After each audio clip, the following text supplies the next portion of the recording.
Well, with summer in full swing, the Winnipeg Public Library has unveiled a host of new activities to learn in the world of visual arts. Callen Maude will be the one leading that learning throughout the summer as the library's new Maker in Residence. Callen joins us this morning to tell us more about their work this summer. Good morning. Hi, thanks for having me. Thanks so much for being here. So, for those who maybe aren't as familiar with your work, maybe you can tell us a little bit more about your artistic practice. Sure. Yeah.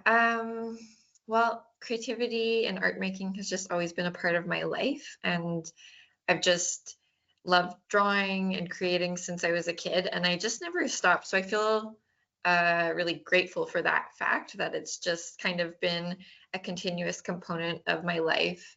And now I get to share it with people, which is just the best part. So it's just like these things that I love, I get to bring to the public and share it with people, see what they do, and gain inspiration from them as well.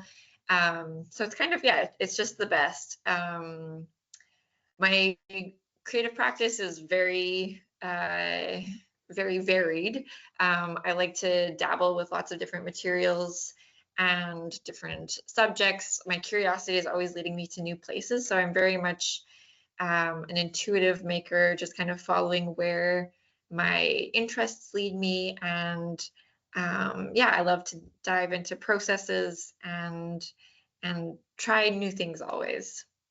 It's so interesting to hear you talk, and for me, listening to you, it's very evident that you will be quite a vibrant instructor as you're describing all of these things. Maybe we can dive a little bit more into that intuition, that intuitive process that you were just talking about. What sorts of things typically spark your intuition, and then how do you impart pursuing intuition with the people who you're going to be working with over the next few months?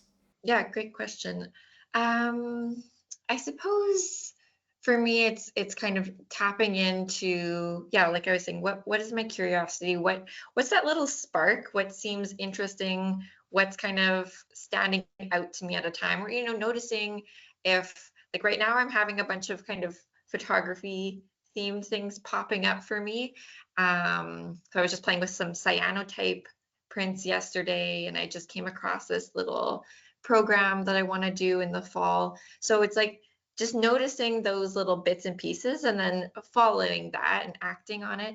Part of it is having a bit of a structure. So for the Maker in Residence program, we have an overarching theme of what we're going to be doing, but I also like to leave a lot of room to see what people themselves bring to the table, what sparks their interest, and then kind of allowing things to shift and flow depending on who comes to the program and what they're fascinated by and what experience they already have. So there's a wide variety, of course, of mediums, then it sounds like, that you'll be working with people on over the summer.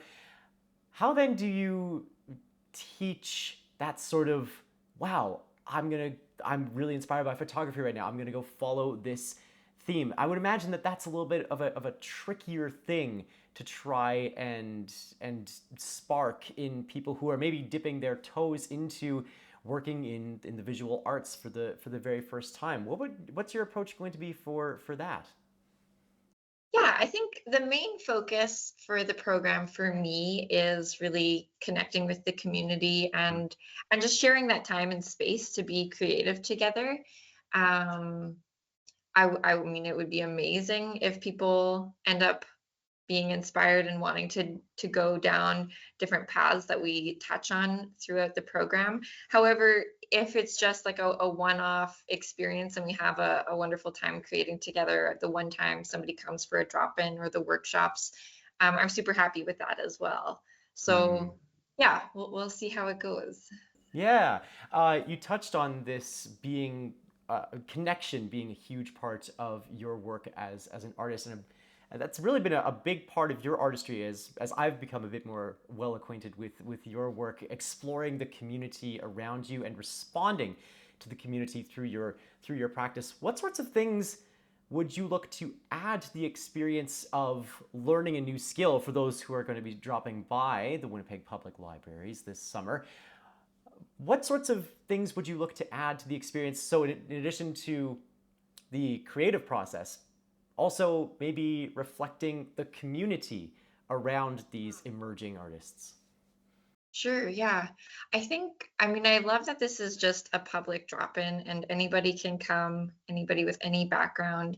And like I was mentioning before, it's an opportunity for me to share some of the things I've played with. And then also, I'm sure people are going to be showing me components and things that they've learned.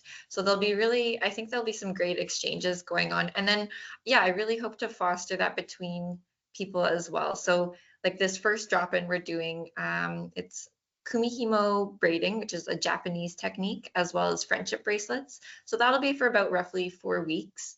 And I want to have like a little friendship bracelet trading zone, and hopefully there'll be, like I said, some sharing of skills between people. Um, so things like that of just really trying to engage everybody and make it a welcome space so you feel comfortable to talk with other people and interact with the space. Wow. So that's already such an interesting offering for the first few weeks of this program.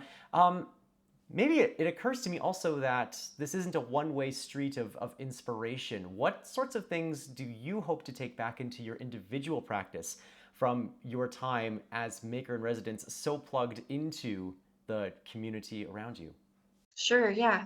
I find that teaching it's a great source of inspiration for me. I see um, just different ways of approaching things, different styles. Everybody just does the same project so differently.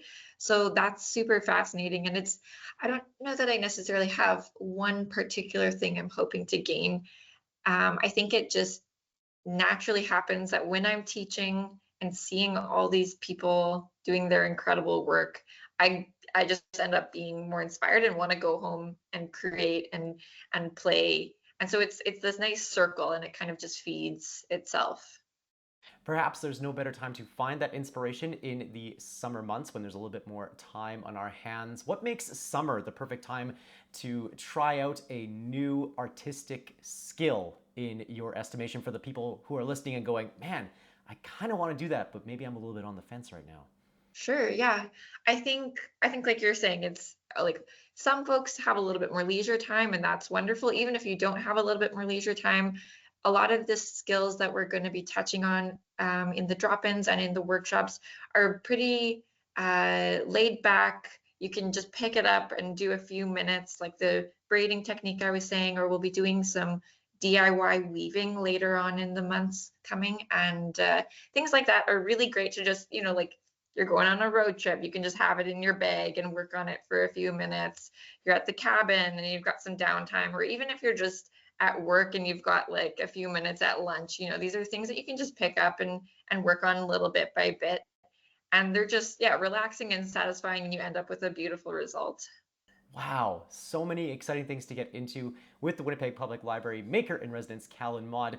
Your term officially starts on July the 8th and will continue to October, I understand. We'll have more information up at our website, classic107.com, and on the Classic 107 app. Such a pleasure speaking with you today, Callen, and all the best for the Maker in Residence residency. Thanks so much, Nolan. This was wonderful.